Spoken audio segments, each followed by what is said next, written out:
Muy bien, seguimos entonces navegando en todo lo que tiene que ver con esta hermosa carta, esta hermosa epístola a los hebreos. Estamos hablando acerca de los temas centrales, estamos hablando de la autoría, eh, que ha sido muy discutida respecto de la paternidad literaria de esta carta. Y vamos a ver ahora un poco la fecha en la que esta carta fue escrita. Al igual que la paternidad literaria, pues tenemos también problemas con poder ubicar con exactitud la composición de este libro, ¿verdad? Entonces, vamos a ver en relación a la fecha y la fecha que se propone en términos ortodoxos, diríamos, es del 65, entre el 65 y 69 después de Cristo, ¿verdad? Evidentemente, si estas fechas fueran así, bueno, Pablo ya había muerto hace un par de años atrás y por lo tanto, bueno, estaría también un argumento para no darle la paternidad literaria, como si fuera una carta propia de Pablo. Bueno, ¿qué argumentos podríamos decir o arguir para manifestar que la carta a los hebreos pudo haber sido no, no antes, ¿verdad? No antes del 65, que no pudo haber sido una carta muy temprana.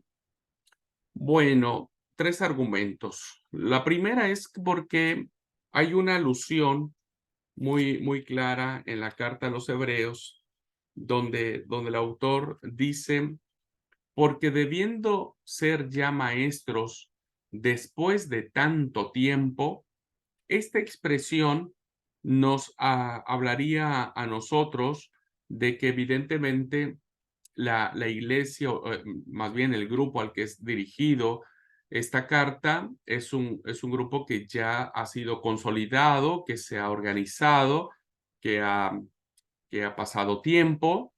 Por lo tanto, no estamos en los inicios del desarrollo del cristianismo, sino ya en un aspecto de consolidación.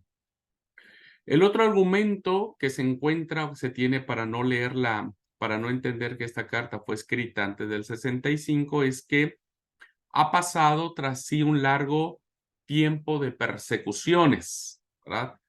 Y como sabemos, las persecuciones no se dieron al inicio del desarrollo del cristianismo, sino fueron en la época de la crisis, que se le conoce, o en el tiempo de la crisis. Y tal y como lo plantea el mismo autor en el 10:32, dice, pero traed a la memoria los días pasados en los cuales, después de haber sido iluminados, sostuvisteis con gran combate de padecimientos. Con esta alusión, en términos históricos, pues nos damos cuenta que no es en la etapa del desarrollo, sino en la etapa de crisis, donde pudo haberse escrito esta carta. Y el tercer argumento que encontramos, para que no se entienda que fue antes del 65, parece que los milagros que antes acompañaban la predicación ya no se producían más, ¿verdad? Entonces vemos en el capítulo 2, versículos 3 y 4, cómo el autor hace una referencia histórica de lo que sucedía en la época de los apóstoles, ¿no? Cuando vimos nosotros que estos hacían grandes señales. Dice el pasaje, ¿cómo escaparemos nosotros si descuidamos una salvación tan grande, la cual, habiendo sido anunciada primeramente por el Señor, nos fue confirmada por los que oyeron, testificando Dios juntamente con ellos?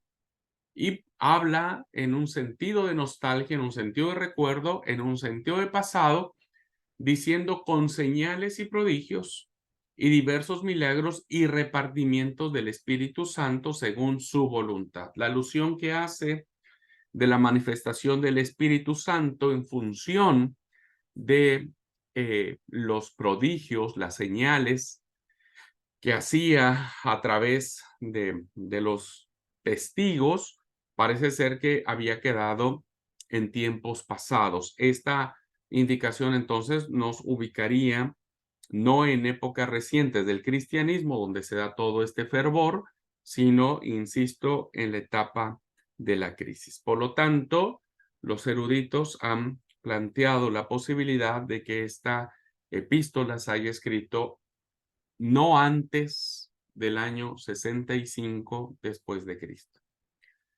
Pero tampoco la podemos datar posterior al 69 por los siguientes argumentos.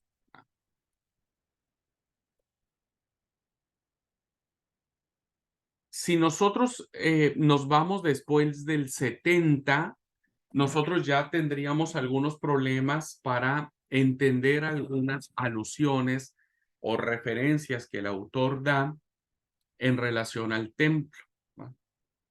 Entonces, ¿qué encontramos aquí? Que es altamente probable que esta carta haya sido escrita antes del 70 por las siguientes razones. Primero, por el uso del tiempo presente que se utiliza en los pasajes que encontramos a continuación, ¿verdad? Por ejemplo, tenemos en el 5, capítulo 5, del 1 al 4. Si alguien me ayuda a leer, vamos a leer este ejemplo nada más. Hebreos 5, del 1 al 4. Vean usted, por favor, ¿sí? Leo en NTV. Dice, todo sumo sacerdote es un hombre escogido para representar a otras personas en su trato con Dios. Él presenta a Dios las ofrendas de esas personas y ofrece sacrificios por los pecados. Y puede tratar con paciencia a los ignorantes y descarriados, porque él también está sujeto a las mismas debilidades. Por esa razón debe ofrecer sacrificio tanto por sus propios pecados como por los del pueblo. Y nadie puede llegar a ser sumo sacerdote solo porque desee tener ese honor. Tiene que ser llamado por Dios para que ese trabajo, como sucedió con Aarón. Gracias. Hasta el Bueno, si nosotros leemos las siguientes alusiones, vamos a ver que estos textos hablan en un tiempo presente, como si fueran descriptivos, ¿no? Que están describiendo lo que sucedía con el sacerdocio levítico y el sistema de sacrificios que todavía estaban en operación. Esto evidentemente nos coloca en el punto de que el templo estaba en pie. El templo estaba en pie.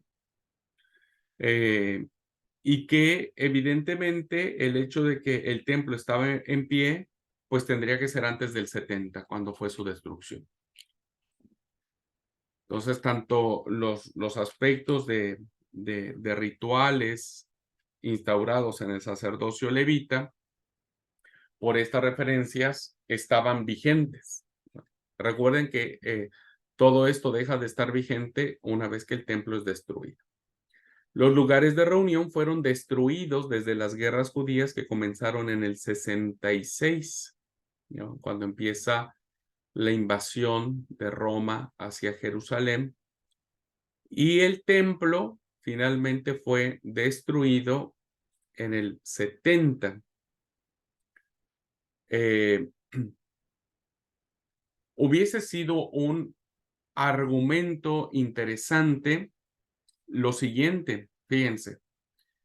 Cuando nosotros leemos en el capítulo 8, versículo 13, sí, que dice de la siguiente manera, al decir nuevo pacto, ha dado por viejo al primero, y lo que se da por viejo y se envejece está próximo a desaparecer. Si los hechos históricos de la destrucción del templo ya hubiesen acontecido, si el autor hubiese escrito a partir de la destrucción del templo, entonces hubiese escrito: ya desaparecieron por completo todos los sacrificios y sus altares. Pero esta referencia de que está próximo a desaparecer lo ubica dentro de todo este contexto histórico en el cual Roma está a punto de destruir el templo de Jerusalén, lugar por excelencia de los sacrificios, de los rituales levitas. El segundo argumento, para no llevar tan lejos la autoría de Hebreos, es que según el capítulo 13, versículo 7, los primeros maestros o los primeros pastores o los primeros líderes ya habían muerto, ¿verdad? Ya habían muerto.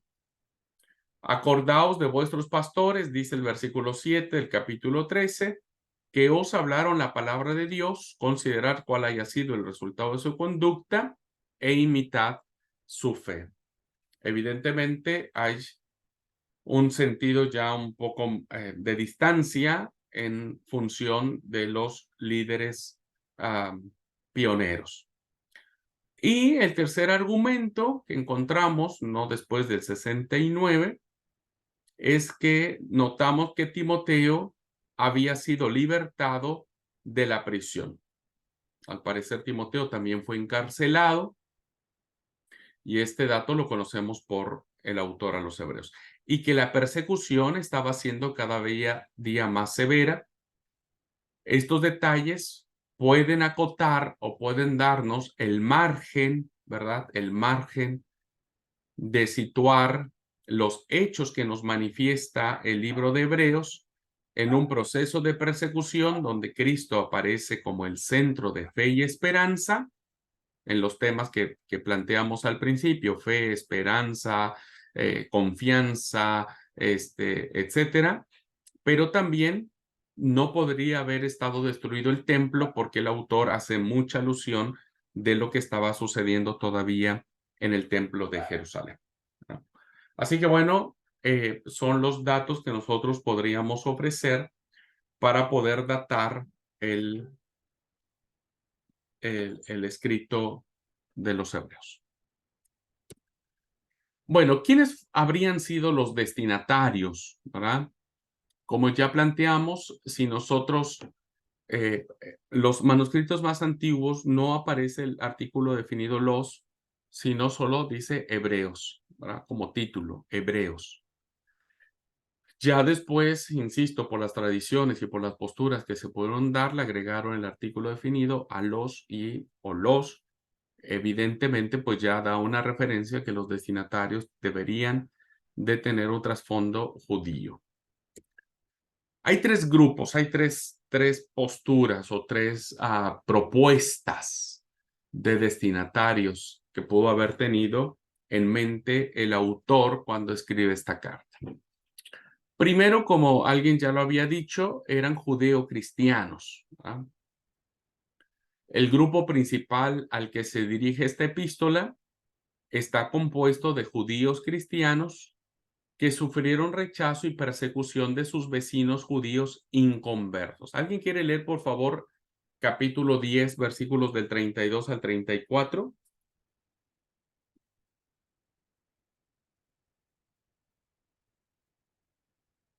¿10 del 22 al 34? 32 al 34. Perdón, ok, leo. Dice: pero traed a la memoria los días pasados en los cuales, después de haber sido iluminados, sostuvisteis gran combate de padecimientos.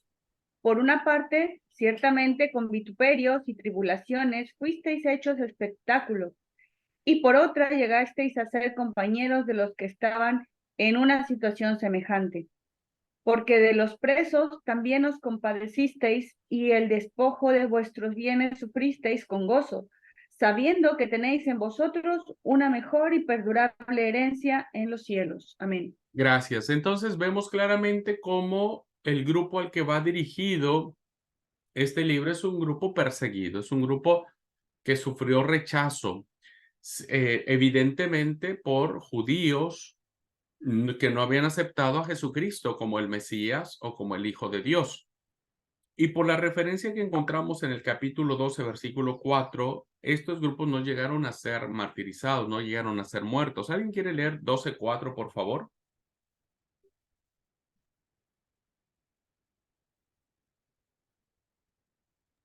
Leo Sí, 12:4. En la lucha que ustedes libran contra el pecado, todavía no han tenido que resistir hasta derramar su sangre.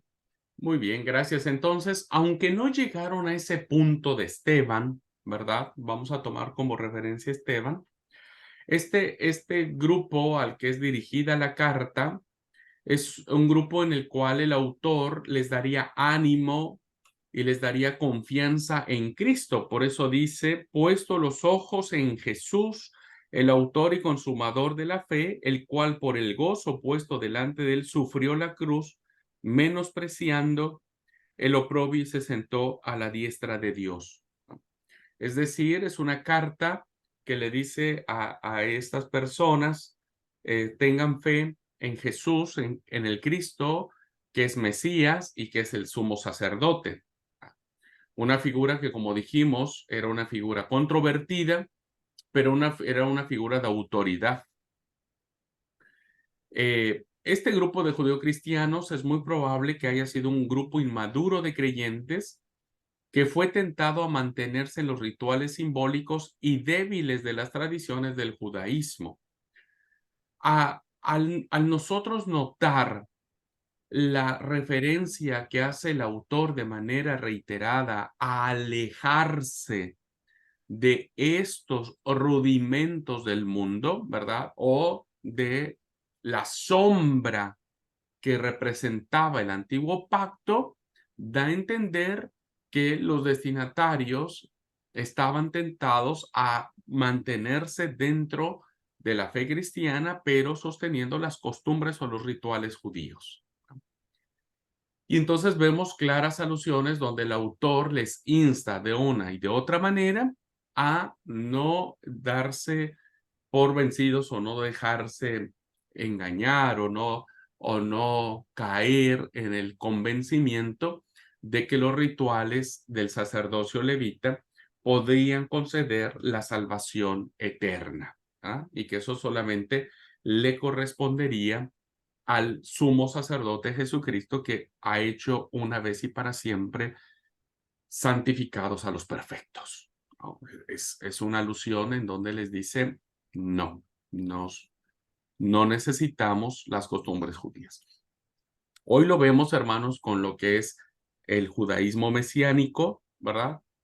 En donde hoy una religión sigue tentando a muchos de nuestros hermanos, a nosotros mismos tal vez, en decir, nosotros creemos en Jesús como el Mesías, es el Hijo de Dios, etcétera, etcétera, pero tienen que seguir guardando las fiestas, tienen que seguir llevando a cabo las observancias levíticas, ¿verdad? Para lograr la plena salvación.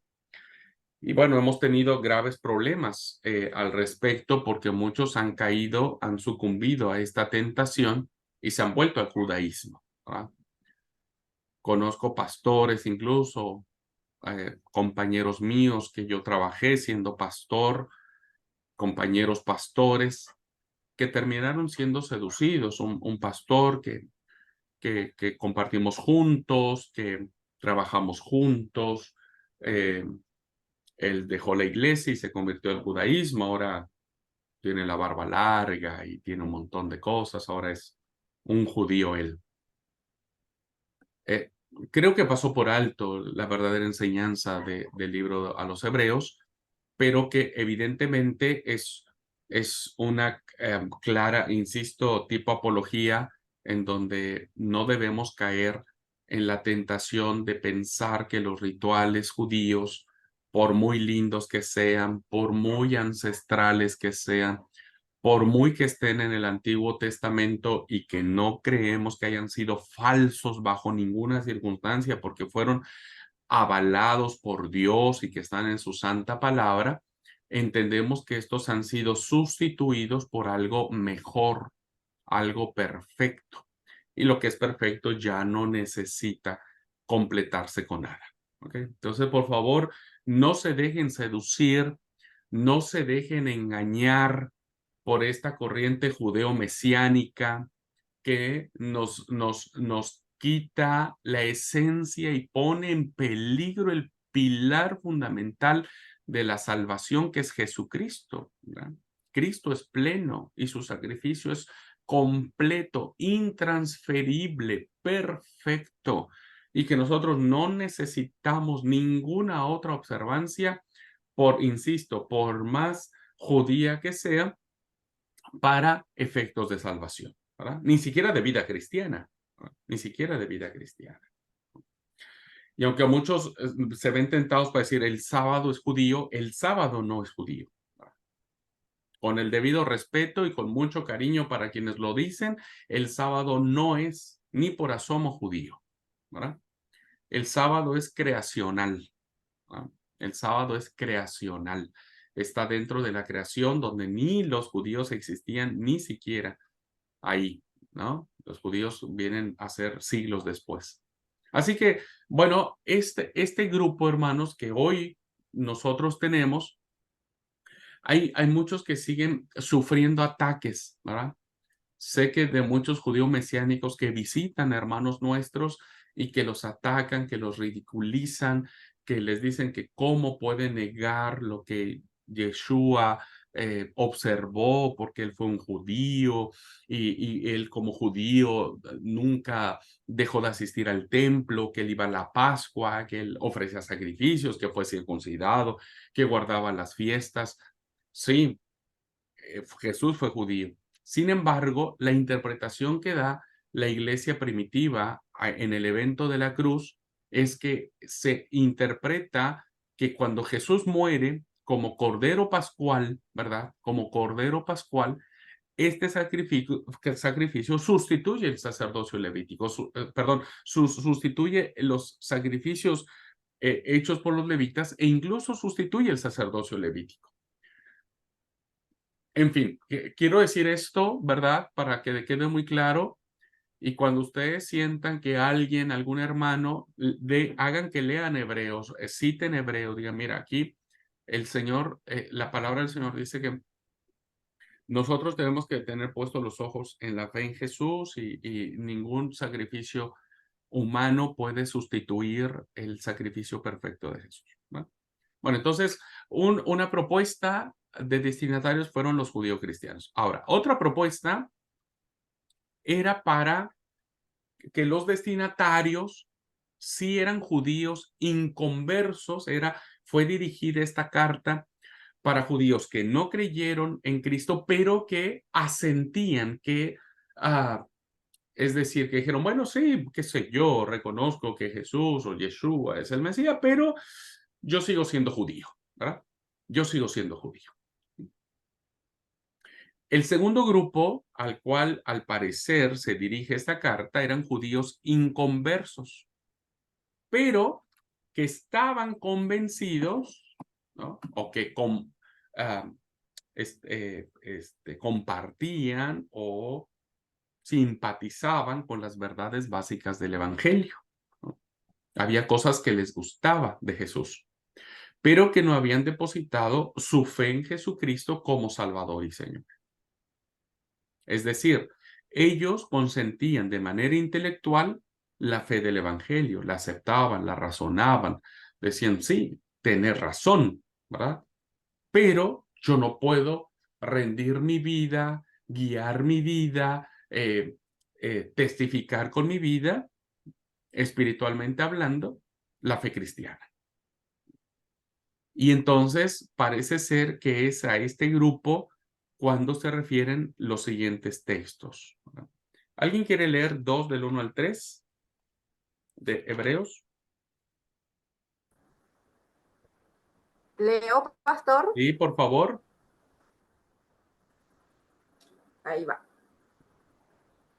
Por tanto, es necesario que con más diligencia atendamos a las cosas que hemos oído, no sea que nos deslicemos, porque si la palabra dicha por medio de los ángeles fue firme, y toda transgresión y desobediencia recibió justa retribución, ¿cómo escaparemos nosotros si descuidamos una salvación tan grande, la cual, habiendo sido anunciada primeramente por el Señor, nos fue confirmada por los que oyeron?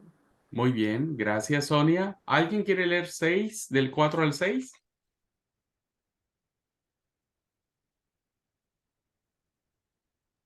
Leo, Sí. 6 del 4 al 6.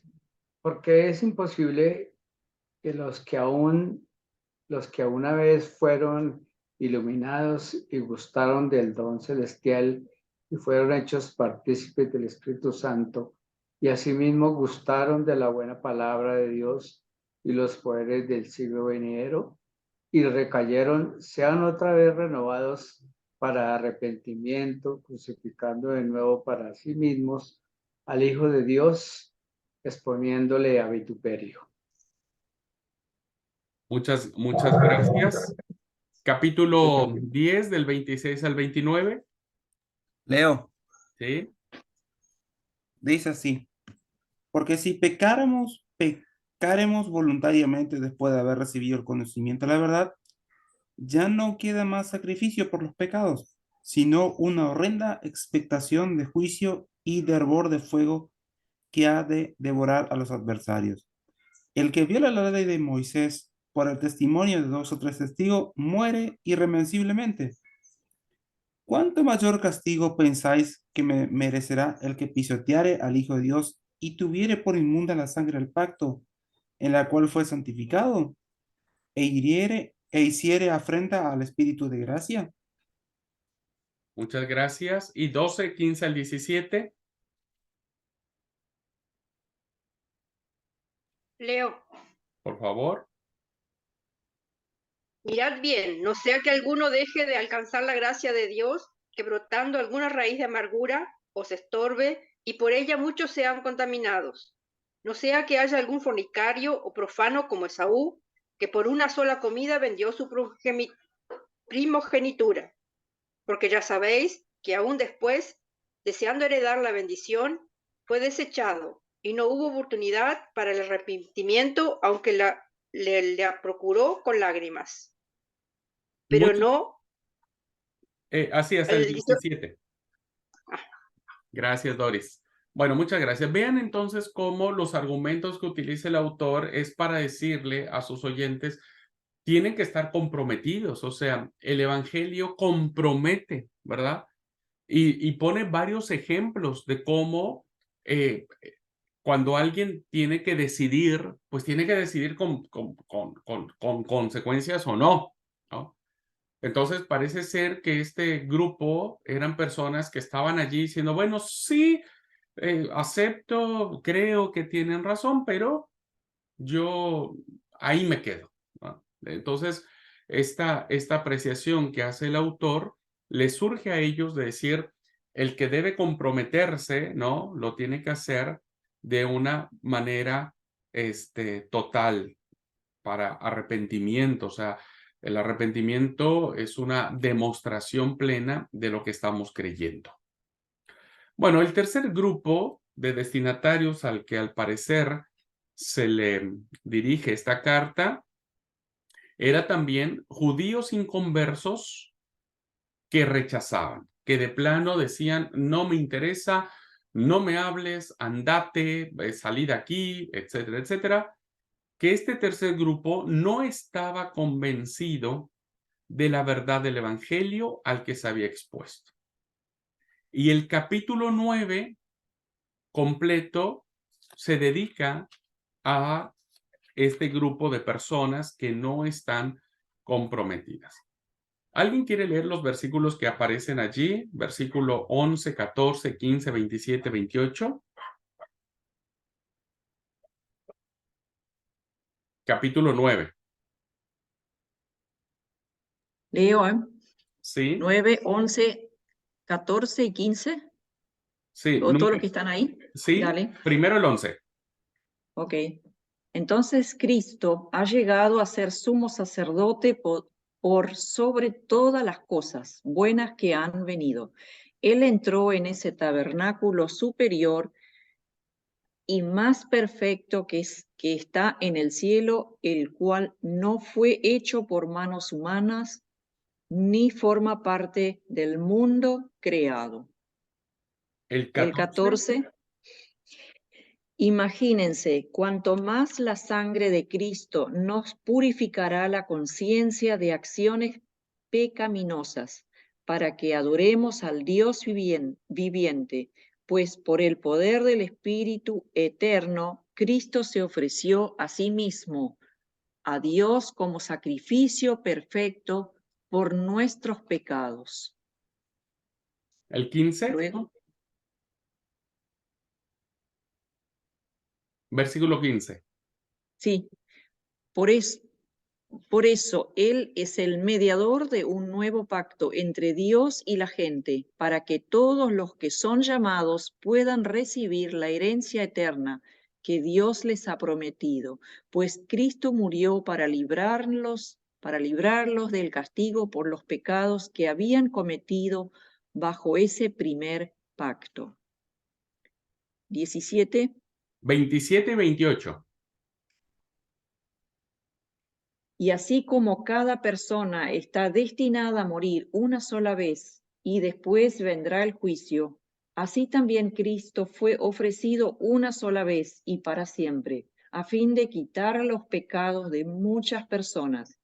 Cristo vendrá otra vez, no para ocuparse de nuestros pecados, sino para traer salvación a todos los que esperan con anhelo su venida. Amén. Gracias, gracias. Bueno, fíjense entonces cómo el autor le dice a los judíos, ¿verdad?, que no creen que Jesús, y usa sus palabras, sus términos, sus ideas, y él claramente dice, pero estando ya presente Cristo, sumo sacerdote. Estas alusiones que aparecen en el versículo 11 de manera especial, pues ya dan a entender un montón de cosas, ¿verdad? Porque el autor trata a Jesús no como Jesús, no como Salvador, sino como Cristo, como el Mesías, como el ungido de Yahvé, como el siervo de Jehová, ¿verdad? Y dice que este siervo de Yahvé profetizado ahora es el sumo sacerdote de los bienes venideros, que no está circunscrito al tabernáculo que ellos creían, ¿verdad? Donde estaba la presencia del Santo de los Santos, sino que ahora ya esa presencia del Santo de los Santos no está más en el lugar santísimo, sino que está en la persona de Jesucristo. Y en fin, viene a desarrollar en el capítulo 9 toda una defensa de lo que significa la persona de Jesucristo a la luz de los conceptos que estos judíos establecían como vinculantes de su fe. Vemos entonces, hermanos, que en la apreciación o en el abordaje que hace el autor, pues tiene en cuenta a estos grupos de personas que vienen a clarificar un poco cuál era la cosmovisión que se tenía en función de esta situación, ¿verdad? Bueno, ahí Alan nos escribió Hebreos 19, donde dice, hermanos, teniendo libertad para entrar en el lugar santísimo por la sangre de Jesucristo, que evidentemente nos habla de estos conceptos del lugar santo y del lugar santísimo. Bueno, gracias, Alan, por la apreciación. Y solo termino la clase de hoy con este mapa haciendo esta pregunta que espero que se vea en su pantalla. Bueno, aquí arriba dice, ¿dónde estaban ubicados los judíos de la carta a los hebreos? ¿Dónde pudiesen haber estado?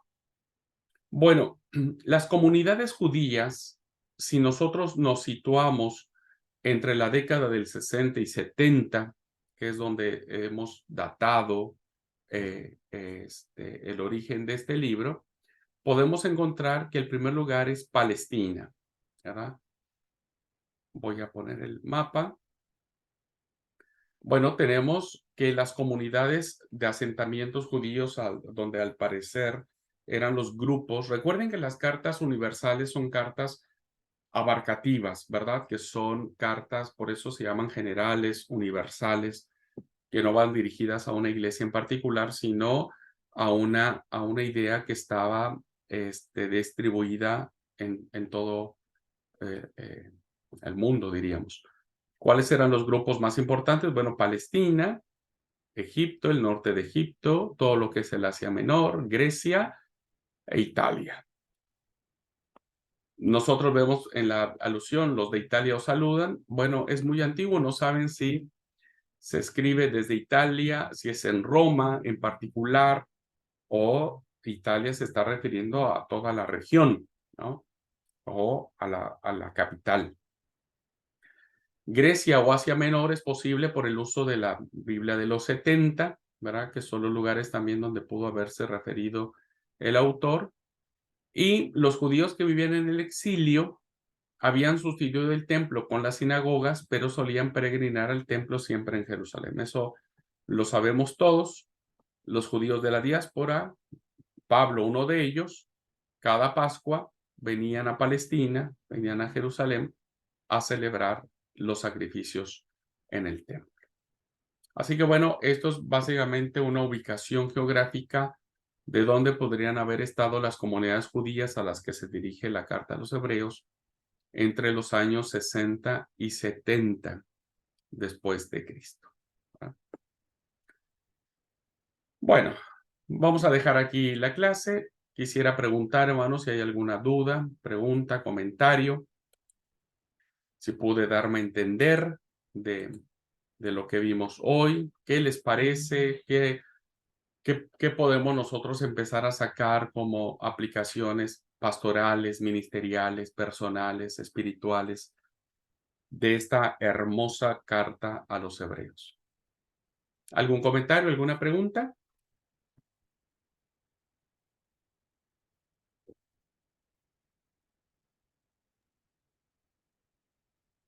Ustedes pueden consultar cualquier comentario que consideren. Yo les recomiendo el comentario, perdón. Una pregunta. Sí, Doris. ¿De dónde es Melquisedec? Porque dice que sin genealogía. ¿De dónde salió? Sí, eso lo vamos a tratar cuando veamos un poco el resumen. Pero la figura de Melquisedec es exquisita, es una figura muy interesante. Porque ya voy a explicar, pero lo voy a dejar para después, solo para no dejar ahí la pregunta de Doris, ¿no es cierto? Melquisedec es el autor a los hebreos, toma una referencia histórica para convertirla en una referencia teológica. ¿Verdad? Y entonces el autor va a traer a memoria el sumo sacerdote de Salem, sacerdote del Dios Altísimo, interesante expresión que aparece en el texto antiguo. Solo voy a dejar ahí, lo voy a explicar después, pero es interesante la alusión que se hace de Melquisedec en Génesis cuando Abraham le da todos los diezmos a Melquisedec. En el pensamiento de Génesis, Melquisedec es un hombre de carne y hueso, es un sumo sacerdote de Salem, sacerdote del Dios Altísimo, insisto. Todavía no había judíos ahí, no había templo. Sin embargo, el autor de Génesis se refiere a este personaje como el sacerdote del Dios Altísimo, ¿verdad? Y entonces Melquisedec lo va a traer y lo va a convertir en una figura teológica. porque va a decir que Jesucristo es Melquisedec, ¿no? El sumo sacerdote del Dios Altísimo. Solo que Melquisedec, en la figura del autor Hebreos, es un Melquisedec que no tiene principio ni fin, no tiene genealogía, no tiene padres, no tiene descendientes. Entonces lo convierte en una figura teológica, ¿verdad? Y lo aplica a Jesucristo. Y entonces el autor remite a Abraham, ¿verdad? Y ustedes saben lo que Abraham significa para el judaísmo. Y entonces dice que Abraham obedeció, se rindió, le dio los diezmos de todo al sacerdote de Salem, y que ahora el sumo sacerdote, que no tiene principios ni fin, no tiene días, no tiene genealogía, es Jesucristo, hablando de la eternidad de Jesús, de la deidad de Jesús. Jesús no tiene principio y no tiene fin. Entonces Melquisedec es la figura del sumo sacerdote que aparece en Génesis y que el autor lo convertirá en un personaje teológico, atribuido a Jesucristo.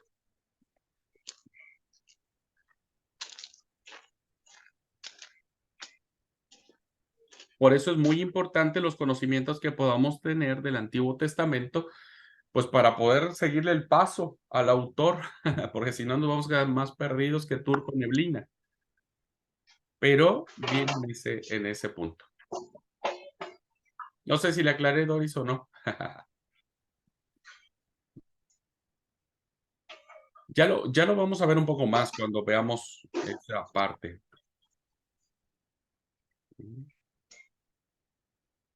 Muy bien. ¿Alguna otra pregunta o comentario? Bueno, me parece que lo vamos a dejar aquí, hermanos, porque ya el otro profesor ya está en la puerta para la otra clase. Así que bueno, salvados por la campana. Yo les recomiendo el comentario de William Berkeley. Es un lindo comentario que hace a los hebreos. Consúltenlo. Esta clase no está inspirada ahora en él. No me inspiré o no tomé como base a Berkeley, pero es muy bueno Berkeley para abordar la epístola a los hebreos. Así que se los recomiendo. Bueno, ¿alguna cosita? Si no es así, Dios les bendiga, hermanos. Nos vemos el próximo miércoles con esta clase y vamos a terminar la carta a los hebreos. Dios los bendiga. Linda tarde para todos.